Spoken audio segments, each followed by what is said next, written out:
एक आदमी बर्फ बनाने वाली कंपनी में काम करता था। एक दिन कारखाना बंद होने से पहले अकेला फ्रिज करने वाले कमरे का चक्कर लगाने गया तो गलती से दरवाजा बंद हो गया और वह अंदर बर्फ वाले हिस्से में फंस गया। छुट्टी का वक्त था और सब काम करने वाले लोग घर जा रहे थे। किसी ने भी अधिक ध्यान नहीं दिया कि कोई अंदर फंस गया है। वह समझ गया कि 2-3 घंटे बाद उसका शरीर बर्फ बन जाएगा। अब जब मौत सामने नजर आने लगी तो भगवान को सच्चे मन से याद करने लगा, अपने कर्मों की क्षमा मांगने लगा और भगवान से कहा कि प्रभु, अगर मैंने जिंदगी में कोई एक काम भी मानवता व धर्म का किया है तो तुम मुझे यहाँ से बाहर निकालो। मेरे बीवी बच्चे मेरा इंतजार कर रहे होंगे।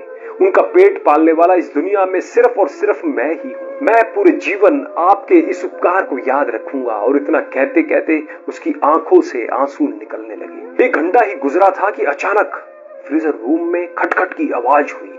दरवाजा खुला, चौकीदार भागता हुआ आया, उस आदमी को उठाकर बाहर निकाला और गर्म हीटर के पास ले गया। उसकी हालत कुछ देर बाद ठीक हुई तो उसने चौकीदार से पूछा, आप अंदर कैसे आए? चौकीदार बोला कि साहब, मैं 20 साल से यहाँ काम कर रहा हूँ। इस कारखाने में काम करते हुए हर रोज सैकड़ों मजदूर और ऑफिसर कारखाने में आते जाते रहते हैं। मैं हमेशा उन लोगों को देखता हूँ, लेकिन आप उन कुछ लोगों में से हो जो जब भी कारखाने में आते हो तो मुझे हंसकर राम राम करते हो और हालचाल पूछते हो और निकलते हुए आपका राम राम काका कहना मेरे सारे दिन की थकावट भी दूर कर देता है। जबकि अक्सर लोग मेरे पास से यूं ही गुजर जाते हैं कि जैसे मैं हूं ही नहीं। आज हर दिनों की तरह मैंने आपको सुबह आते हुए अभिवादन तो सुना, लेकिन राम राम काका सुनने के लिए इंतजार करता रहा। जब ज्यादा देर हो गई तो मैं आपको तलाश करने चल पड़ा कि कहीं आप किसी मुश्किल में ना फंसे हो। वह आदमी हैरान हो गया कि किसी को हंसकर राम राम कहने जैसे छोटे काम की वजह से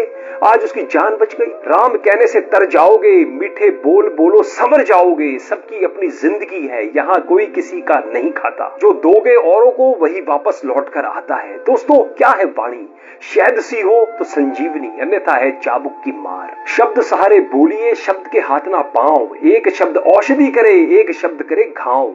जो भी बोलिए वो हमेशा सोच विचार कर बोलिए, क्योंकि शब्द भले ही आकार में छोटे होते हो और ना ही उसके हाथ पैर होते हैं, पर यदि वो कड़वा हो तो जहर से ज्यादा घाव पहुंचाता है। इसके अलावा बोली से आपका व्यक्तित्व भी निखरता है और बिगड़ता भी है। बोली से ही मित्रता और शत्रुता दोनों होती है। यदि बोली मधुर है तो सबका मन भी जीता जा सकता है और शत्रु भी मित्र बनाए जा सकते हैं।